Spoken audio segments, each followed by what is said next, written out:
பிடிச்சிருந்தா லைக் பண்ணுங்க, ஷேர் பண்ணுங்க. நம்ம சேனலை சப்ஸ்கிரைப் பண்ணுங்க. இந்த வீடியோ ஸ்கிப் பண்ணாம பாருங்க. அஸ்ஸலாமு அலைக்கும் வரஹ்மத்துல்லாஹி தஆலா வபரகாத்துஹு. ரப்பி இஷ்ரஹ் லி சத்ரி வயஸ்ஸிர் லி அம்ரி வஹ்லுல் உக்ததம் மின் லிசானி யஃப்கஹு கௌலி. அல்ஹம்துலில்லாஹி ரப்பில் ஆலமீன் வல் ஆகிபத்து லில் முத்தகீன். அஸ்ஸலாத்து வஸ்ஸலாமு அலா நபிய்யினல் முர்ஸலீன் வ ஆலிஹி வ அஸ்ஹாபிஹி அஜ்மஈன். அம்மா பாத்.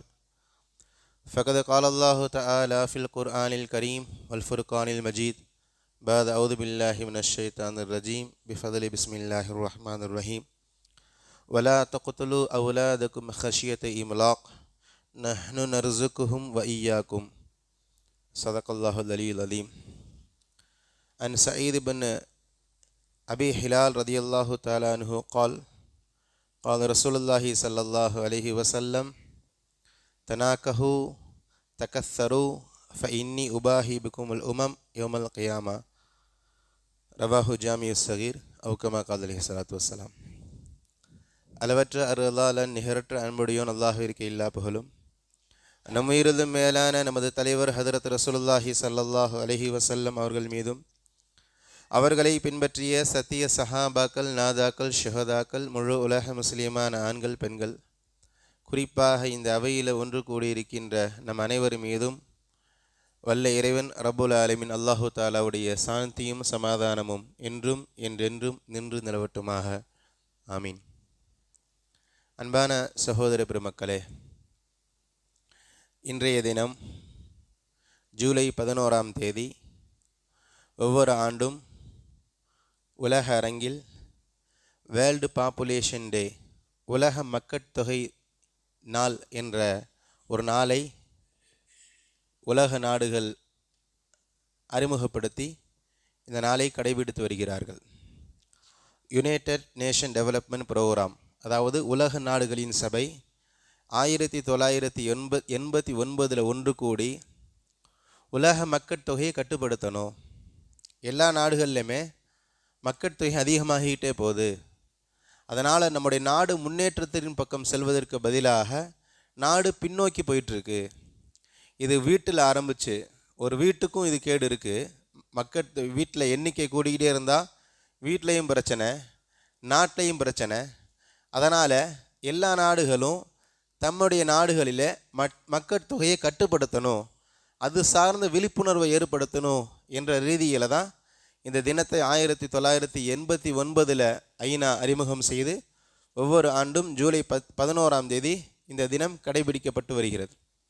இன்ஷா அல்லாஹ் இன்றைக்கு அந்த தினம் என்பதனால் உலக நாடுகளுடைய பார்வை, உலக மக்கட்தொகை அதிகரிப்பதில் உலக நாடுகளுடைய பார்வை என்ன, இந்த உலக நாடுகள் உலகத்தில் மக்கட்தொகையை கட்டுப்படுத்துவதற்காக வேண்டி என்ன மாதிரியான நடவடிக்கைகள்லாம் எடுத்தாங்க, பிறகு அவர்கள் என்ன மாதிரியான பிரச்சனைகளை சந்தித்தார்கள், இன்றைக்கு அந்த நாடுகளுடைய நிலைப்பாடுகள் என்ன, இந்தியா உட்பட அந்த நாடுகளுடைய நிலைப்பாடு என்ன, இஸ்லாம் இது சார்ந்து ஏதாவது பேசுகிறதா, குர்ஆன் ஹதீஸின் ஒளியில் மக்கட்தொகையை இஸ்லாம் எவ்வாறு பார்க்கிறது என்ற கோணத்தில் முக்கியமான ஒரு சில தகவல்களை இன்ஷா அல்லாஹ் இன்றைய உரையில் பார்க்கலாம்.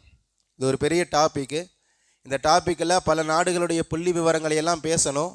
ஆனால் நேரத்தை கருதி முக்கியமான ஒரு சில நாடுகளுடைய புள்ளி சட்டத்திட்டங்களையும் அவர்களுடைய புள்ளி விவரங்களை கூறி இன்ஷா அல்லாஹ் இன்றைய உரையை நாம் நிறைவு செய்வோம். உலகம் ஒரு விஷயத்தில் ஒற்றுமையாக இருக்குது, ஒரு கொள்கையில் இருக்கிறாங்க. அதாவது மக்கட்தொகை அதிகரிப்பது என்பது நாட்டுக்கு நல்லதில்லை. அது வல்லரசு நாடுகளாக இருந்தாலும் சரி, வளருகின்ற நாடுகளாக இருந்தாலும் சரி, பின்தங்கிய நாடுகளாக இருந்தாலும் சரி, எல்லா நாடுகளும் ஒரு கொள்கையில் சரியாக இருக்கிறாங்க, ஒற்றுமையாக இருக்கிறாங்க. மக்கட்தொகை அதிகரிச்சுட்டே போனாங்கன்னா நம்ம முன்னேற முடியாது, நம்முடைய வளங்கள் சுரண்டப்படும் இல்லையா, நம்முடைய வளங்கள் நமக்கு அழிவின் பக்கம் போயிடும். ஒரு நாட்டில் மக்கட்தொகை அதிகமாகிட்டே போகிறது சொன்னால் அப்போ அந்த நாட்டில் நீர்நிலைகள் பத்தாது, ஆறு ஏரிகள் பத்தாது. இப்போ இதை அழிக்க வேண்டிய சூழலுக்கு தள்ளப்படுவோம். காடுகள் இருக்காது, காடுகள் அழித்து அங்கே குடியிருப்புகள் அதிகமாகிடும், காடுகள் போதாமல் போயிடும், விவசாயம் அழிஞ்சிடும். விவசாயம் செய்யக்கூடிய விவசாய நிலங்கள் எல்லாம் மக்களுடைய குடியிருப்புக்காக தொழிற்சாலைகளாக கம்பெனிகளாக மாறிடும், காடுகள் அழிஞ்சிடும், விவசாயம் அழிந்துடும்.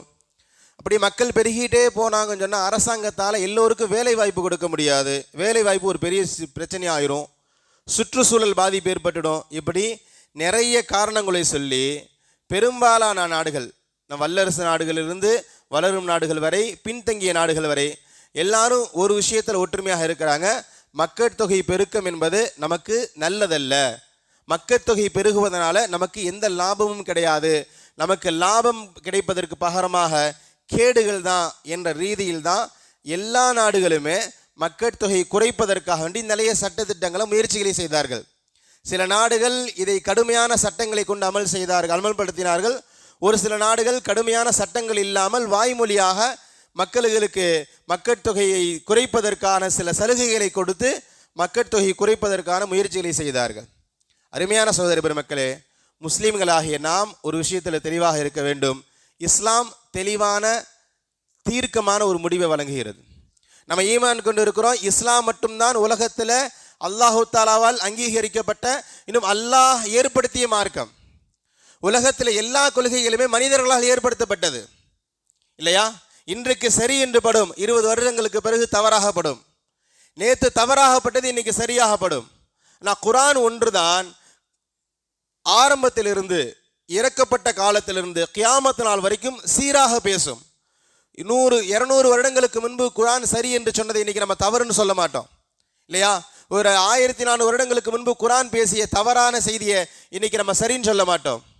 எங்க பிரச்சனைன்னு சொன்னா, இது அல்லாஹ்வால் வடிவமைக்கப்பட்ட மார்க்கம்.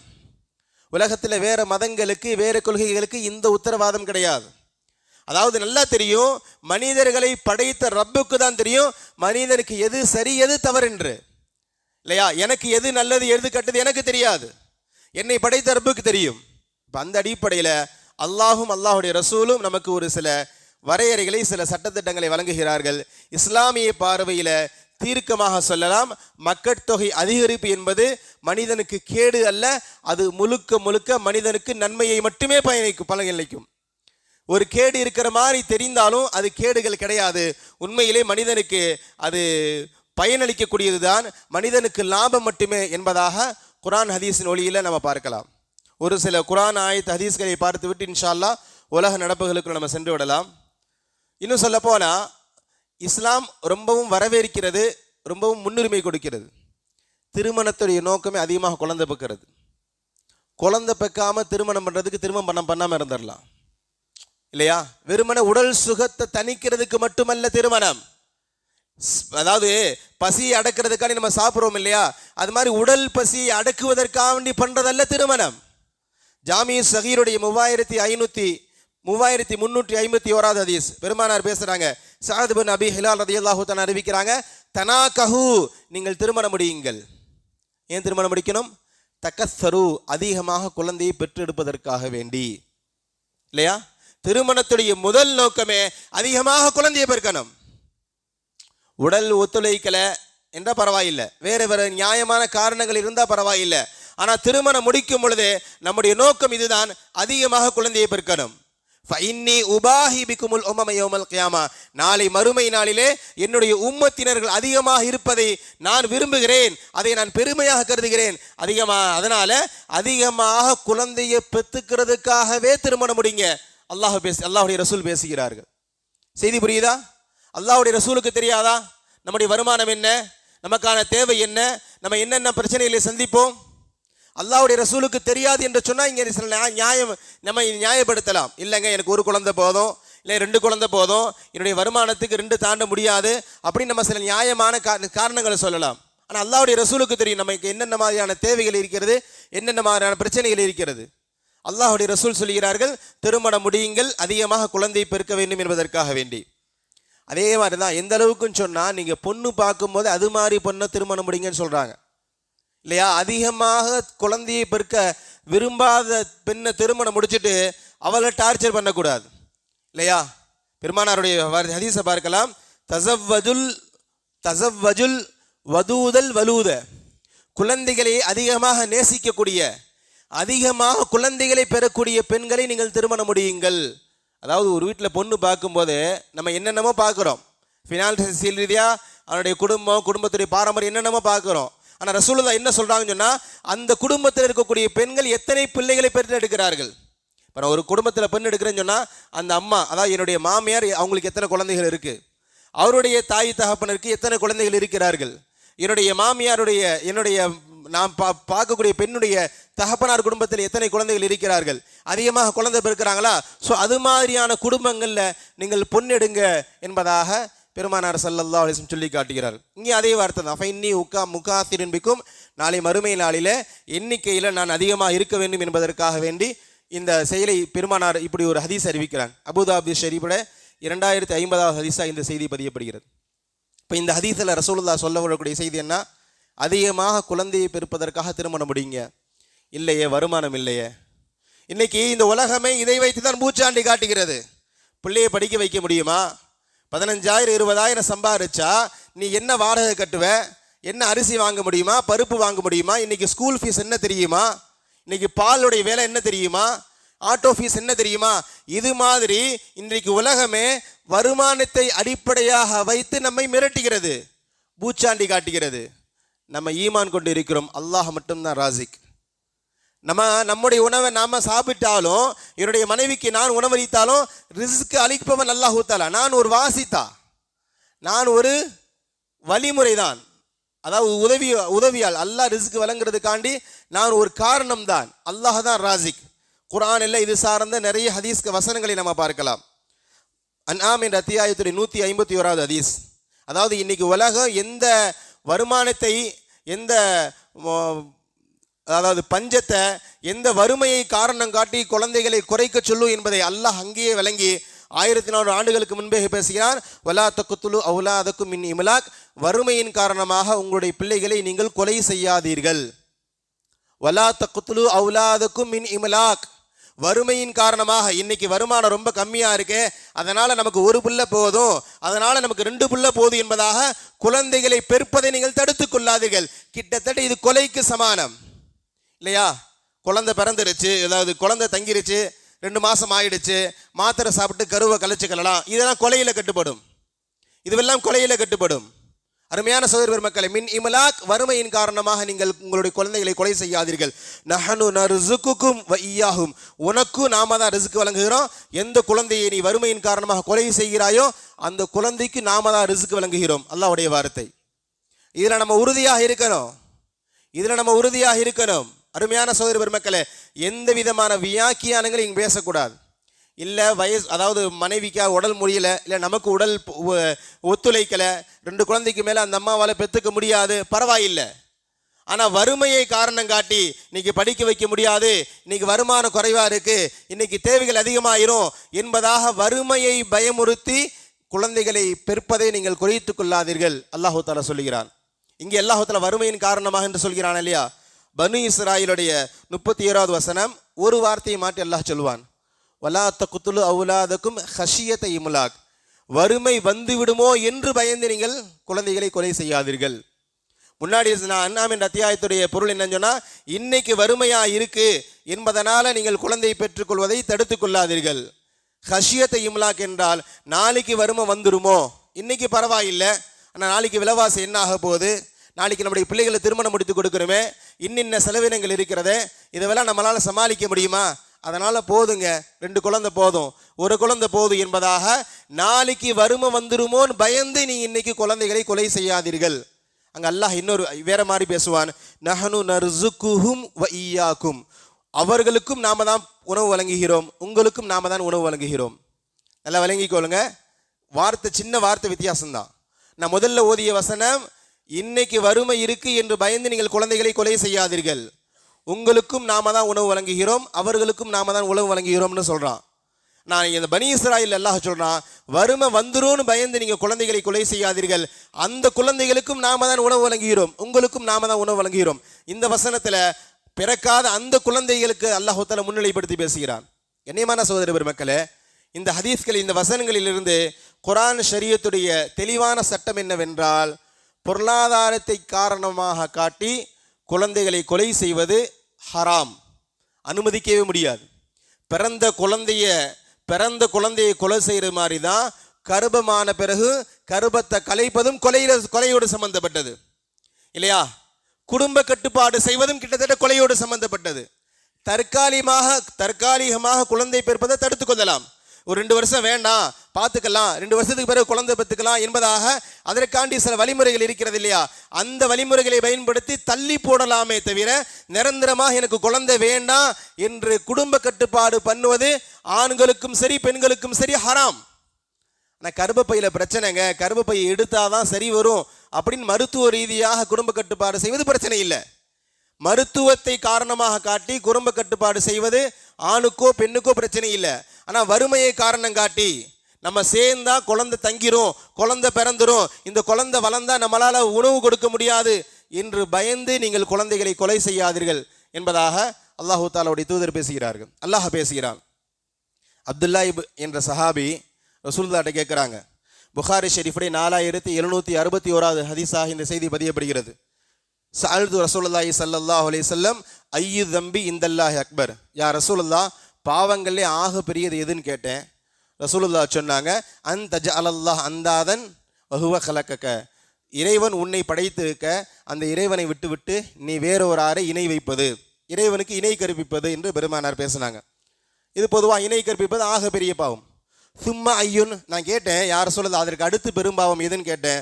ரசூலுல்லாஹி ஸல்லல்லாஹு அலைஹி வஸல்லம் சொன்னாங்க, அன் தகுத்துல வலதக, உம்முடைய பிள்ளைகளை நீ கொலை செய்வது, ஹஷியத அன் தத்ஈம வஹுவமாக்க, உன் கூட சேர்ந்து உன் தட்டில் அவன் சாப்பிடுவான்னு அந்த வறுமையை பயந்து நீ உன் குழந்தையை கொலை செய்யறதுன்னு சொன்னாங்க. இன்னைக்கு அதுதான் பேசுது, அரசாங்கம் அதுதான் பேசுது. உனக்கு என்ன வருமானம், உனக்கு எதுக்கு இத்தனை குழந்தை, ஒரு குழந்தை போதாதா, 2 குழந்தை போதாதா, ஏன் வதவதன் குழந்தைகளை பெற்றுக்கிட்டே போற, நீ எங்க சம்பாதிப்ப? நீ சம்பாதிக்கிற 15,000 20,000த்துல நாளைக்கு உன் பிள்ளை பங்குக்கு வருவானே, அப்படி என்ன செய்வ? இதைத்தான் அல்லாஹ்வுடைய ரசூல் சொல்றாங்க, உன் தட்டில நீ சம்பாதிச்சதை உன்னுடைய பிள்ளைகள் சாப்பிடுவார்கள் என்று பயந்து, வார்த்தை பாத்தீங்களா, உன்னுடைய சம்பாத்தியத்திலிருந்து உன்னுடைய பிள்ளைகள் சாப்பிடுவார்கள் என்ற அந்த வறுமையை பயந்து உம்முடைய குழந்தையை கொலை செய்வது அல்லாஹு தாலாவிடத்துல ஆக பெரும்பாவம் என்பதாக அல்லாஹு தாலாவுடைய தூதர் சொல்லி காட்டுகிறார்கள். அருமையான சகோதர மக்களே, மேலே சொன்ன வசனங்களும் சரி இந்த ஹதீஸும் சரி ஒரு விஷயத்தை தீர்க்கமாக சொல்கிறது. வறுமை, பொருளாதாரம் இவைகளை காரணமாக காட்டி குழந்தையை கொலை செய்வதோ குழந்தையை பெற்றெடுப்பதை தவிர்த்து கொள்வதோ இஸ்லாம் ஒருபோதும் அனுமதிக்கல. இது பச்சை ஹராம். இதைத்தான் இன்றைக்கு உலக நாடுகள் செய்து கொண்டிருக்கிறது. இன்றைக்கு உலக நாடுகள் இதுதான் செய்து கொண்டிருக்கிறது. கண்ணியமான சகோதர பெருமக்களே, அந்த அடிப்படையில் குர்ஆனும் ஹதீஸும் மிக தெளிவாக பேசுகிறது. அல்லாஹும் அல்லாஹ்வுடைய ரசூலும் மிக தெளிவாக பேசுகிறார்கள். குழந்தை அதிகமாக பெறுப்பது, மக்கள் தொகை அதிகரிப்பது என்பது நாட்டுக்கு கேடு அல்ல, அது முழுக்க மனிதர்களுக்கு பயனளிக்கக்கூடியது தான். இன்னைக்கு உலகத்தில் ஒரு முக்கியமான ஒரு சில நாடுகளை இன்ஷா அல்லாஹ் நான் கோடிட்டு இவர்கள் என்ன மாதிரியான சட்டங்களை கொண்டு வந்தார்கள், பிறகு இந்த சட்டங்கள் இவர்களுக்கு என்ன மாதிரியான பின்விளைவுகள் ஏற்படுத்தியது என்பது பற்றி முக்கியமான ஒரு சில செய்திகளோடு நான் இன்ஷா அல்லாஹ் நிறைவுக்கு வருவேன். இன்னைக்கு என்னுடைய உரையுடைய சாராம்சம் என்னன்னு சொன்னால், குர்ஆனும் ஹதீஸும் தெளிவாக பேசுகிறது, இஸ்லாம் தெளிவாக பேசுகிறது. குழந்தை கட்டுப்பாடு, மக்கள் தொகை கட்டுப்பாடு என்பது இஸ்லாத்தில் தடை செய்யப்பட்டது, அனுமதிக்கவே இல்லை. ஆனால் இன்னைக்கு உலகம் மக்கள் தொகை கட்டுப்படுத்தணும் என்று நிறைய சட்டங்களை போட்டுட்டு அவங்களுக்கு பேக் ஃபயர் ஆகி, என்னடா இப்படி அவசரப்பட்டுட்டோமே, ஒரு முட்டாள்தனமான ஒரு முடிவை செஞ்சிட்டோமேன்னு சொல்லி அந்த நாடுகள் எல்லாம் மனம் திருந்தி அடிபட்டு கொட்டுப்பட்டு திரும்ப தன்னுடைய பழைய நிலைக்கு திரும்பி இருக்கிறார்கள். அதைத்தான் இன்றைக்கு நான் இந்த உரையின் மூலமாக நான் சொல்லுகின்ற செய்தி. குர்ஆனும் ஹதீஸும் எதை சொன்னதோ அதன் பக்கம்தான் இன்னைக்கு உலகம் திரும்பி கொண்டிருக்கிறது. நமக்கு தெரியும், இன்றைக்கு உலக அரங்கில் அதிகமான மக்கள் தொகை கொண்ட நாடு, நான் ரொம்ப காலமாக சீனான்னு சொன்னாலும் சீனான்னு சொல்லுவோம், அசல்ல சீனா 2வது இடத்துல இருக்கு. 2023 2 வருடங்களுக்கு முன்பாக ஏப்ரல் மாதத்திலேயே இந்தியா முந்திடுச்சு. சீனா 140 கோடி, இன்றைக்கு உலக அரங்கில் இந்தியா 142 கோடி. 2 வருடங்களுக்கு முன்பே இந்தியா முந்திவிட்டது. இந்த சீனா இருக்கே, மக்கள் தொகையை கட்டுப்படுத்துவதற்காண்டி உலகத்திலே ஆக கடுமையான சட்டங்களை எல்லாம் சீனா தான் முதல் அறிமுகப்படுத்தியது. 1979 அவர்கள் சில சட்டங்களை கொண்டு வராங்க, கடுமையான சட்டங்கள். ஒரு குடும்பத்திற்கு ஒரு குழந்தை தான், ஒரு குடும்பத்தில் ஒரு ஆணோ பெண்ணோ பிறந்துட்டா திரும்ப இன்னொரு குழந்தையை பிறக்கக்கூடாது. மாநகராட்சியை வச்சு, இன்னைக்கு மாநகராட்சியில் குப்பை சரியா இருக்கா, குழந்தைகளுக்கு போலியோ மருந்து போட்டாங்களா, குழந்தைகளுக்கு ஊட்டச்சத்து குறைபாடு இருக்கா, மாநகராட்சி பார்க்குற மாதிரி அன்னைக்கு சைனா அரசாங்கம் மாநகராட்சி ஊழியர்களை நியமித்தது. எதனால் நியமித்தது தெரியுமா? வீடு வீடாக பார்க்கணும், ஒரு குழந்தை பெற்ற தம்பதிகள் இரண்டாவது ஏதேனும் கருவமுற்று இருக்கிறார்களா? அவனுடைய வேலையை பாருங்க. யாராவது கருவமுற்று இருந்தால் கட்டாய கருக்கலைப்பு. இல்லைங்க நான் பெற்றுக்கிறேன்னு சொன்னால் அவர்களுக்கு விதிக்கின்ற அபராதம் பல லட்சங்களை தாண்டும். நான் எனக்கு இன்னொரு பிள்ளையை பெற்கிறதுக்கு நான் அரசாங்கத்துக்கு அபராதம் கொடுக்கணும். அப்படி இல்லாட்டி கட்டாயமாக எனக்கு என்ன பண்ணும்? கட்டாய கருக்கலைப்பு, என்னுடைய மனைவிக்கு கருக்கலைப்பு செய்யும். அப்படியும் இல்லையா, எனக்கு நான் அரசு வேலைகளில் இருந்தால் என்னுடைய வேலைகளை பறிக்கும். பிரசவத்திற்கு பல லட்சங்கள் செலவாகும். பிரசவத்திற்கு குழந்தையை பெற்றுக்கணும்னு சொன்னால் பிரசவத்துக்கு பல லட்சங்கள் செலவாகும். அன்னைக்கு அரசாங்கம் போட்டது. இதையெல்லாம் போட்டு குழந்தையை பிறப்பதை தடுக்கிறதுக்காண்டி, மக்கள் தொகையை கட்டுப்படுத்துறதுக்காண்டி அவங்க கொண்டு வந்த முயற்சிகள். அபார்ஷன் இலவசமாக பண்ணாங்க. குழந்தை தங்கிடுச்சு 2 மாதம் 3 மாதம் குழந்தையை கருக்கலைக்கிறதுக்கு அபார்ஷன் இலவசமாக பண்ணார்கள் இல்லையா? இதில் மிக முக்கியமான இடத்துல இருந்தது சைனா.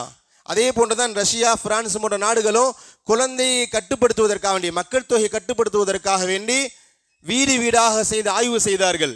2வது 3வது குழந்தை, பிரான்ஸ்லாம் 3 குழந்தை பிறந்துட்டா அவர்களுக்கு வரிச்சலுகை கிடையாது. அரசாங்கத்திலிருந்து வரக்கூடிய எந்த உதவிகளும் அவர்களுக்கு கிடையாது. இது மாதிரி நிறைய முயற்சிகள் செய்யப்பட்டது. இந்தியாவில் கூட பார்க்கலாமே, 1952 ஃபேமிலி வெல்ஃபேர் ப்ரோக்ராம்ஸ், குடும்ப நல திட்டங்கள் என்ற பெயரில் சில முயற்சிகளை செய்தார்கள். இன்னைக்கு நமக்கு தெரியாமல் இருக்கலாம். 1950கள் உண்டான வயதுகளிட்ட கேளுங்க, குடும்ப கட்டுப்பாடு செய்தவர்களுக்கு நிறைய சலுகைகள் செய்யப்பட்டது இல்லையா? மாநகராட்சி ஆள் பிடிச்சிட்டு போனாங்க. குடும்ப கட்டுப்பாடு செய்யறதுக்காண்டி ஆண்கள் பெண்களையும் ஆள் பிடிச்சிட்டு போனாங்க. ஒரு ஸ்லோகனை அறிமுகப்படுத்தியது 1952 இந்தியா. ஹம்தோ ஹமாரோதோ, நாம் இருவர் நமக்கு இருவர். நம்ம 2 பேர் இருக்கோம், நமக்கு 2 பிள்ளைகள் போதும், நமக்கு எதுக்கு தேவையில்லாமல் 3வது பிள்ளைகள்? நம்முடைய குடும்பத்தையும் சிரமப்படுத்தி நாட்டையும் சிரமப்படுத்தி தேவையில்லை, நமக்கு 2 பிள்ளைங்க, நாம 2 பேர், நமக்கு 2 பேர்னு சொன்னாங்க. அதுக்கப்புறம் அதையும் மாற்றினாங்க, நாம் இருவர் நமக்கு ஒருவர் சொன்னாங்க. மக்கள் தொகை கட்டுப்படுத்த முடியல. கடைசியாக நாமே குழந்தை நமக்கேன் குழந்தை, இந்த வார்த்தைகள் எல்லாம் இந்திய அரசாங்கம் பயன்படுத்தியது. இந்த வார்த்தைகள் எல்லாம் இந்திய அரசாங்கம் பயன்படுத்தியது. அருமையான சகோதர மக்களே, வட மாநிலங்களில் எல்லாம், பீகார், அஸ்ஸாம், உத்தரப்பிரதேசம் போன்ற மாநிலங்களில் எல்லாம் 2 குழந்தைகளுக்கு மேலே பெற்றா அரசுடைய சலுகைகள் அவர்களுக்கு கிடைக்காது என்ற மாதிரியான சட்டங்களை எல்லாம் சில வருடங்களுக்கு முன்பாக போட்டதை நம்ம பார்க்கலாம். அருமையான சகோதர பெருமக்களே, இந்த செய்திகள் எல்லாம் நமக்கு என்ன சொல்ல வரும்னு சொன்னால், உலக நாடுகள், இந்தியா உட்பட குறிப்பாக ஐரோப்பிய நாடுகளில் மக்கள் தொகையை கட்டுப்படுத்துவதற்காக வேண்டி நிறைய முயற்சிகளை செய்தார்கள். இது என்ன பிரச்சனைன்னு சொன்னால், ஒரு கட்டத்துக்கு பிறகு எதை அவன் முன்னெடுத்தானோ, குழந்தையை கட்டுப்படுத்துவதற்காண்டி, குழந்தை பிறப்பதை, குழந்தை கட்டுப்பாடை அவன் முன்னெடுத்தானோ, அதுவே அவனுக்கு பேக் ஃபயராக, பின் விளைவுகளாக ஏற்படுத்தியது. குறிப்பாக சைனா போன்ற நாடுகளில், எந்த நாடுகள் எல்லாம் இதில் ரொம்ப தீவிரமாக இருந்துச்சோ அங்கே குழந்தை பிறக்கிற சதவீதம் குறைஞ்சிருச்சா? குறைஞ்சனால இளைஞர்கள் குறைந்து விட்டார்கள். ஒரு 40 வருஷத்துக்கு முன்னாடி சட்டத்தை போட்டால் 40 வருஷத்துக்கு பிறகு பார்த்தா எங்கே பார்த்தாலும் வயோதிகளாக இருக்கிறார்கள், குழந்தைகள் இல்லை, இளைஞர்கள் இல்லை. ஆரம்பத்திலேயே 2-3 குழந்தைகளை பெருக்க அனுமதி கொடுத்திருந்தா வயோதிகளுக்கு நிகராக இளைஞர்களும் இருப்பார்கள். ஆனால் குழந்தை பிறப்பதை தடை செஞ்சனால எங்கே பார்த்தாலும் வயோதிகளாக இருக்கிறார்கள், இளைஞர்கள் கிடையாது. 2வது, ஆண் பெண் சமமாக இருக்கணும். அது ஒரு நாட்டுடைய வளர்ச்சிக்கு ரொம்ப ரொம்ப முக்கியம். ஒரு நாட்டில், ஒரு ஊரில், ஒரு நகரத்தில் ஆண்கள் எந்த அளவு இருக்கிறார்களோ அதே அளவு சமமாக பெண்கள், கொஞ்சம் கூட குறைவு இருக்கலாம். ஆனால் எந்த நாடுகள் எல்லாம் இந்த கட்டுப்பாதை விதித்தார்களோ அங்கெல்லாம் ஆண் பெண் விகிதாச்சாரம் மிகப்பெரிய வித்தியாசம். எல்லா நாடுகளிலுமே பெண் குழந்தைகளை விட ஆண் குழந்தைகள் அதிகமாக நேசித்தார்கள். நம்ம ஒரு குழந்தை தான் பெக்க முடியும், அரசாங்கம் 2வது குழந்தையை அனுமதிக்கலை. அதனால் ஸ்கேன் பண்ணி பார்க்குறாங்க, பெண் குழந்தையாக இருந்தால் சிசுவிலேயே கொலை செய்யக்கூடிய, கருக்கலைப்பு செய்யக்கூடிய பெண் சிசு கொலை இந்த நாடுகளில் அதிகமானது. இந்த நாடுகளில் பெண் சிசு கொலை அதிகமானது. ஒரு கட்டத்துக்கு பிறகு அபாசன் அதிகமாக பண்ணி, இல்லை கணவன் மனைவி சேருவாங்க, குழந்தை தங்கிரும், குழந்தை பெற்றுட்டா சலுகைகள் கிடைக்காது, குழந்தை பெற்றுட்டா அரசாங்கத்திலிருந்து வரக்கூடிய நமக்கான உதவிகள் கிடைக்காது என்று சொல்லி அபராதம் கட்டணும் என்று சொல்லி அபாசன் செய்கிறாங்க. இந்த நாடுகள் எல்லாம், எந்த நாடுகள் எல்லாம் தீவிரமாக குழந்தை கட்டுப்பாடை தீவிரப்படுத்தியதோ அந்த நாடுகள் எல்லாம் அபாஷன் அதிகமாச்சு. பெண்கள் எல்லாம் நிரந்தர நோயாளிகளாக ஆனார்கள். நமக்கு தெரியும், குழந்தை பெக்கிறது ஈஸி, அபாஷன் வந்து ரொம்ப சிரமம். அபாஷன், அதாவது ஒரு 4 மாதம் 5 மாதத்தில் அபாசன் பண்ணிட்டா அந்த வேதனை அந்த பெண்ணுக்கு இருக்கிறது குழந்தையை பெருக்கிறத விட ரொம்ப கடுமையாக இருக்கும். அபாஷன்றது கிட்டத்தட்ட கருவறையை சுத்தமாக வலிச்சு எடுக்கிற மாதிரி ஆக கடுமையான வேதனை. ஒரு பெண் 2-3 முறை அபாஷன் செஞ்சால் அவள் வாழ்நாள் முழுவதும் நோயாளியாகி விடுவாள். 10-12 குழந்தைகளை பெற்றாலும் நோயாளி ஆக மாட்டாங்க. நம்ம பார்த்தோம் இல்லையா? நமக்கு முந்தைய ஜெனரேஷன்ல 10 பிள்ளைங்க, 12 பிள்ளைங்க, 13 பிள்ளைங்க நல்ல திரகாத்திரமாக இருந்தாங்க.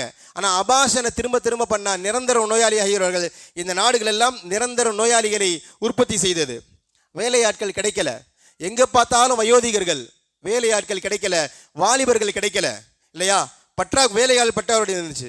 இன்னும் முக்கியமான ரஷ்யா, சைனா போன்ற நாடுகளில் குழந்தை கடத்தல் அதிகமாயிடுச்சு.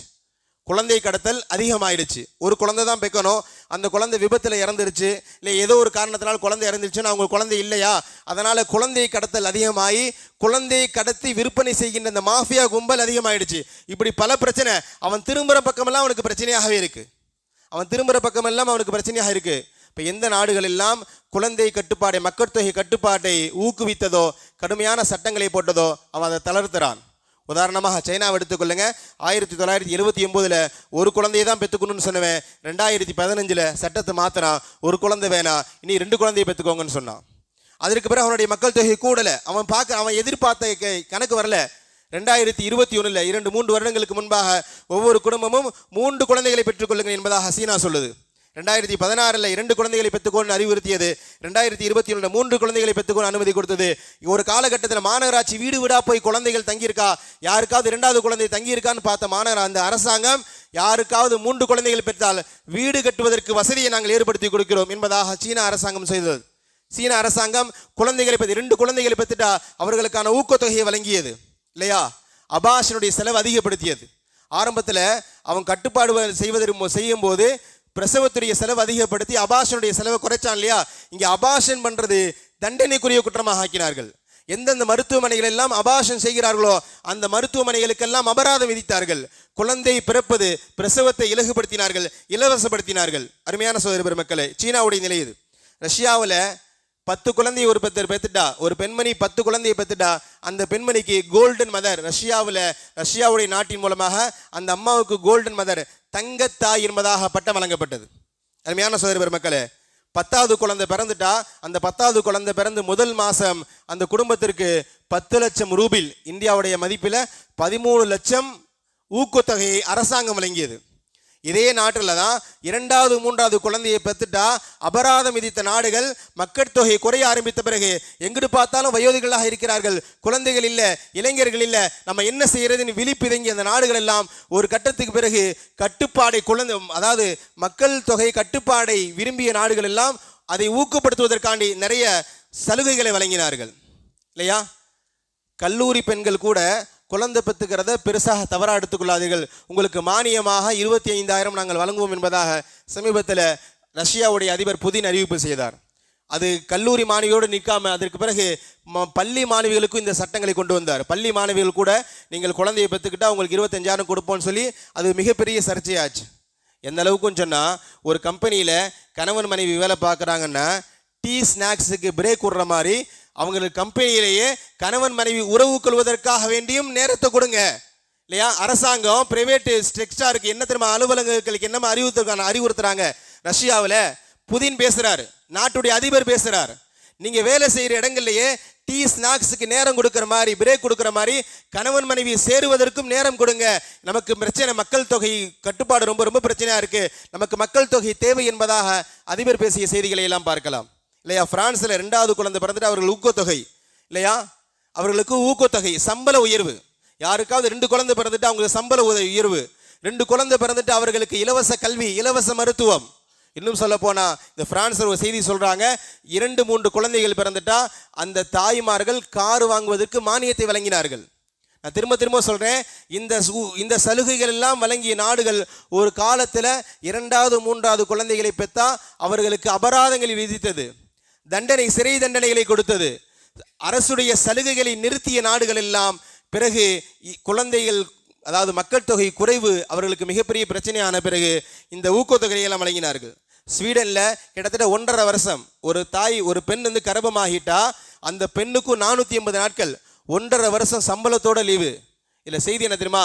அந்த தாய்க்கு மட்டும் இல்லை, கணவருக்கும், அந்த அம்மாவுக்கும் அவரை பராமரிக்கணும். அந்த குழந்தை இடையிலேயே கருவிலேயே கலைஞ்சிடக்கூடாது, அவரை நல்லபடியாக கணவன் பார்த்துக்கணும்னு சொல்லி கிட்டத்தட்ட 1.5 வருடம் கணவனுக்கும் சம்பளத்தோட விடுமுறை, மனைவிக்கும் சம்பளத்தோட விடுமுறை.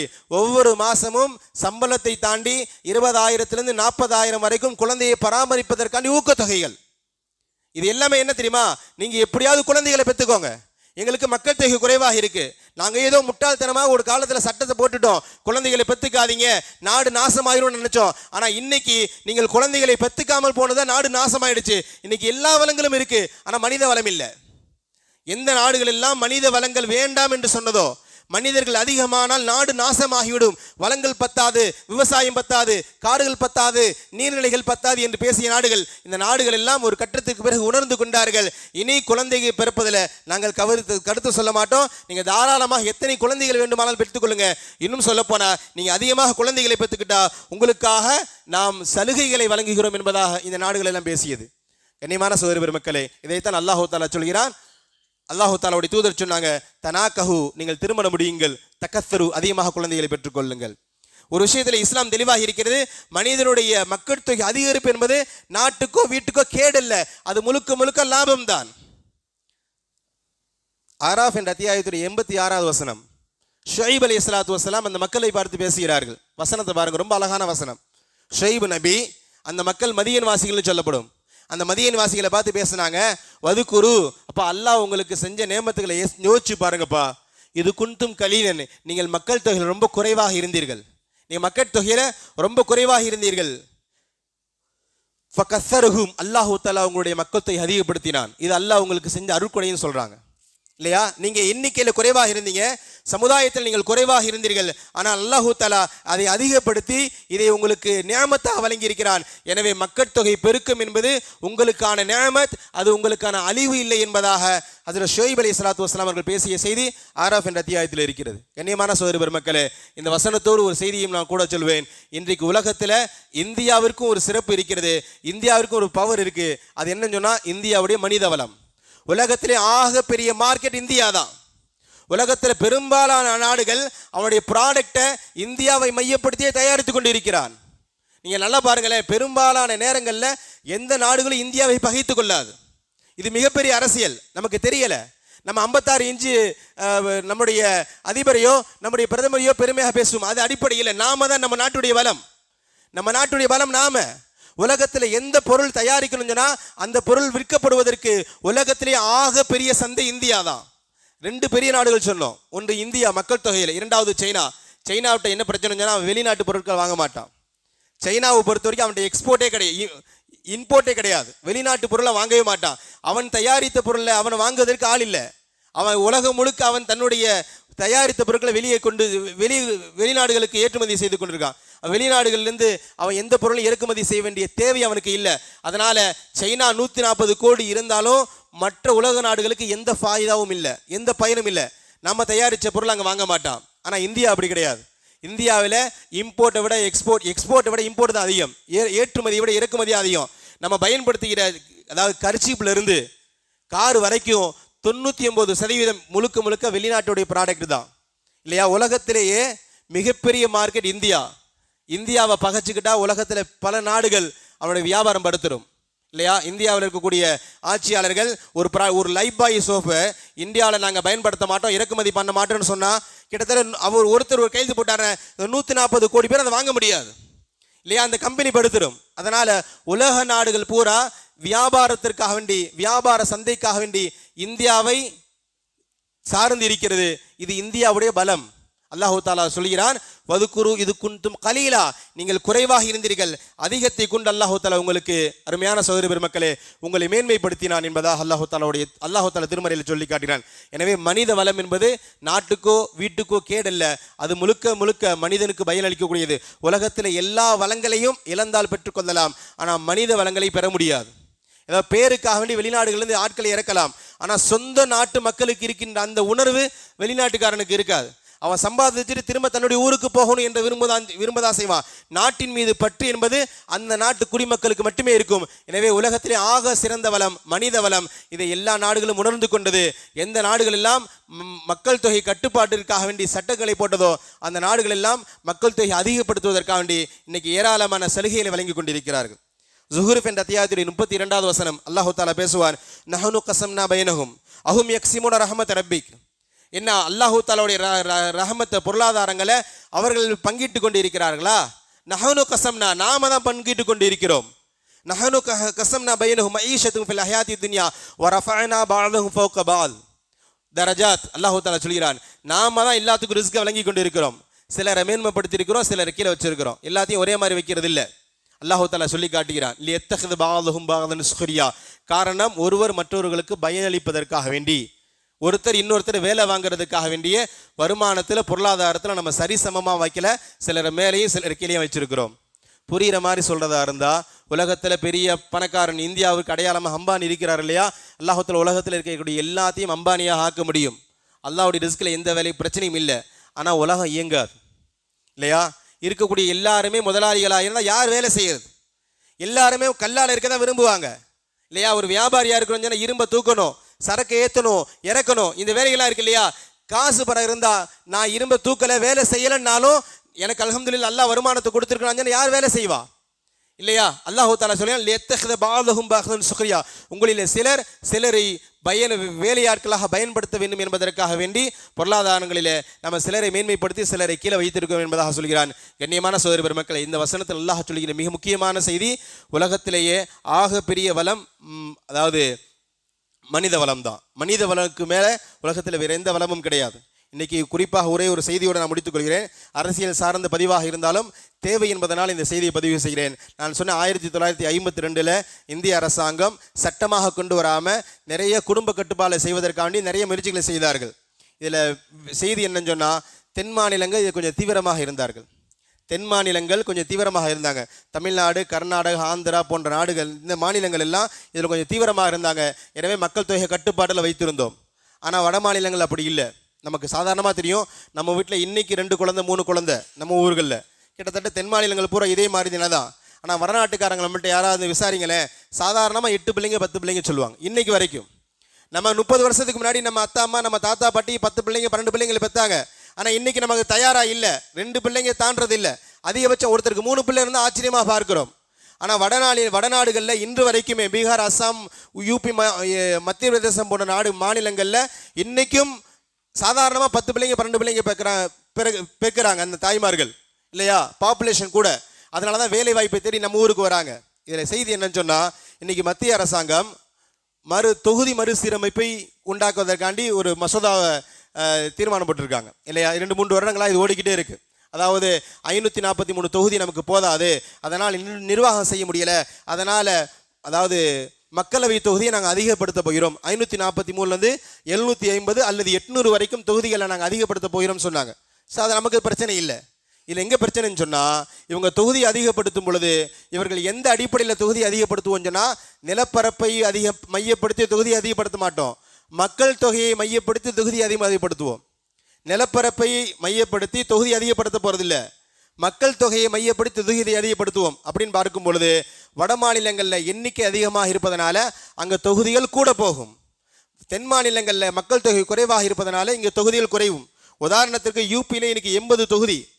குறிப்பாக இந்தியாவில் இன்னைக்கு யார் மத்திய அரசில் உட்காரணும், ஒன்றிய அரசில் ஆட்சி செய்யணும் என்பதை தீர்மானிக்கின்ற இடத்துல இன்னைக்கு யூபி இருக்கு. ஆனால் இதே யூபி இந்த மறுசீரமைப்புக்கு பிறகு 110லேருந்து 100லேருந்து 110 தொகுதிகளாக மாறும். பீகாரில் இன்னைக்கு 40 தொகுதி. மக்கள் தொகை அதிகமாக இருப்பதனால நாங்கள் தொகுதி சீரமைப்பு செய்யும் போது 40-60ஆக மாறும். மத்திய பிரதேசத்தில் 29 தொகுதி, அங்கே மக்கள் தொகை அதிகமாக இருக்கிறதுனால நாங்கள் 29-50ஆக மாற்றுவோம் என்பதாக அவங்க மக்கள் தொகையை மையப்படுத்தி தொகுதி அதிகப்படுத்துகிறாங்க. சரி, இது மாதிரி தமிழ்நாட்டில் தென்னிந்தியாவிலே அதிகப்படுதான்னு சொன்னால் கிடையாது. தமிழ்நாட்டில் 39 தொகுதி, அதிகபட்சம் 2 அல்லது 3 தான் ஏறும். ஏன்னா இங்கே நிலப்பரப்பு கூட இருந்தாலும் மக்கள் தொகை குறைவாக இருப்பதனால 39லேருந்து 40-45 ஆகும். கேரளா 25 தொகுதி, இது குறைய வாய்ப்புகள் இருக்குது. 25-22ஆக குறையும். கர்நாடகாவில் 30 தொகுதி, இது குறைய தான் வாய்ப்புகள் இருக்குது. இப்போ செய்தி என்னன்னு சொன்னால், இந்த மாதிரி தொகுதி சீரமைப்பு மூலமாக மக்கள் தொகையை மையப்படுத்தி தொகுதி சீரமைப்பு ஏற்படுத்தினா வட மாநிலங்களில் தொகுதி அதிகமாகும், தென் மாநிலங்களில் தொகுதிகள் குறைவாகும். சரி, நமக்கு என்ன பிரச்சனைன்னு சொன்னால், ஒரு 4 மாநிலங்கள் அவன் கவர் பண்ணால் போதும், அவன் கிட்டத்தட்ட 40-50 வருஷம் ஆட்சியில் இருப்பான். எனக்கு உங்களுடைய ஓட்டு தேவையில்லை. இப்பயும் அதை தான் பேசிக்கொண்டு இருக்கேன். இன்றைக்கி மத்திய அரசாங்கம், ஏன்னா இந்த 4 மாநிலங்கள், நான் அரசியல் பேச எண்ணிக்கொள்ளாதீங்க, இந்த மாநிலங்களில் பூரா மாநில கட்சிகள் மிகைத்து இருக்கிறது. மாநில கட்சிகளை மிகைக்க முடியாது, மாநில கட்சிகளை தேசிய கட்சிகளால் மிகைக்க முடியாது. நான் மேலே சொன்ன வட மாநிலங்களை கூட தேசிய கட்சிகள் மிகைத்திருப்பதனால இப்போ அந்த ஒரு 4-5 மாநிலங்களை மட்டும் அவன் கவர் பண்ணால் போதும், அவனுக்கான அந்த பெரும்பான்மை சாதாரணமாக கிடைச்சிடும். அதனால தான் இன்றைக்கி தென் இந்தியாவில் இருக்கக்கூடிய முதல்வர்கள் எல்லாம் ஒரு ஒரு ஆதங்கமாக வெளிப்படுத்துகிறார்கள். இப்போ நீதானப்பா சொன்ன மக்கள் தொகையை கட்டுப்படுத்தணும்னு சொல்லி, உன் பேச்சு கேட்டு தான் நாங்கள் மக்கள் தொகை கட்டுப்பாட்டில் வச்சுருக்கிறோம். இப்போது நீ வட மாநிலங்களில் மக்கள் தொகை கட்டுப்படுத்தலை. இப்போ மக்கள் தொகையை மையப்படுத்தி நீ தொகுதிகளை பிரித்தா நாங்கள் உன் பேச்சை கேட்டதுக்காண்டி நாங்கள் நஷ்டப்படுவதா? அதனால் நாங்கள் அனுமதிக்க மாட்டோம் என்பதாக தென்னிந்தியாவில் இருக்கக்கூடிய முதல்வர்கள் எல்லாம் மாநில கட்சிகள் எல்லாம் ஒருமித்த குரலில் கருத்துக்கள் சொல்லி கொண்டிருக்கிறார்கள். இந்த தலைப்புக்கு இந்த செய்திக்கு என்னன்னு சொன்னால், இந்த மனித வளத்தை மையப்படுத்தி தான் இன்றைக்கு இந்தியாவில் அரசியல் நடந்து கொண்டிருக்கிறது. இது இந்தியாவில் மட்டுமல்ல, முழு உலகமும் இந்த அரசியல் நடந்து கொண்டிருக்கிறது. கண்ணியமான சகோதர பெருமக்களே, அந்த அடிப்படையில் உலகம் முழுக்க ஒரு காலத்தில் பேசினார்கள், மனித வளம் என்பது நாட்டுக்கு கேடு, மக்கள் தொகை பெருக்கம் என்பது நாட்டுக்கு கேடு என்று பேசினார்கள். ஒரு காலத்துக்கு பிறகு அவர் புரிந்து கொண்டார்கள், மக்கள் தொகை பெருக்கம் என்பதுதான், மனித வளம் என்பதுதான் நாட்டுக்கு ஆரோக்கியமானது.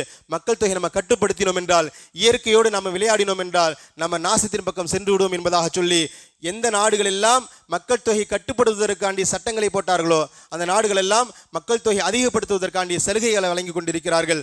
குர்ஆன் பேசுகிறது, அல்லாஹ்வுடைய ரசூல் பேசுகிறார்கள், அதிகமாக திருமணம் முடியுங்கள், அதிகமாக குழந்தைகளை பெறுங்கள், வறுமையை பொருளாதாரத்தை காரணமாக காட்டி உங்களுடைய குழந்தைகளை நீங்கள் கொலை செய்யாதீர்கள் என்பதாக அல்லாஹ் பேசுகிறான், அல்லாஹ்வுடைய ரசூல் பேசுகிறார்கள். குர்ஆனும் ஹதீஸும் எதை பேசுகிறதோ அதன் பக்கம்தான் இன்றைக்கு இந்த உலகம் திரும்பி கொண்டிருக்கிறது என்பதை உணர முடிகிறது. அருமையான சகோதர பெருமக்களே, அந்த அடிப்படையில் காலத்தால் அழியாத ஒரே கொள்கை, காலத்தால் மாறாத ஒரே கொள்கை இஸ்லாம் மட்டும்தான். இன்றைக்கி 2025 இருக்கிறோம்.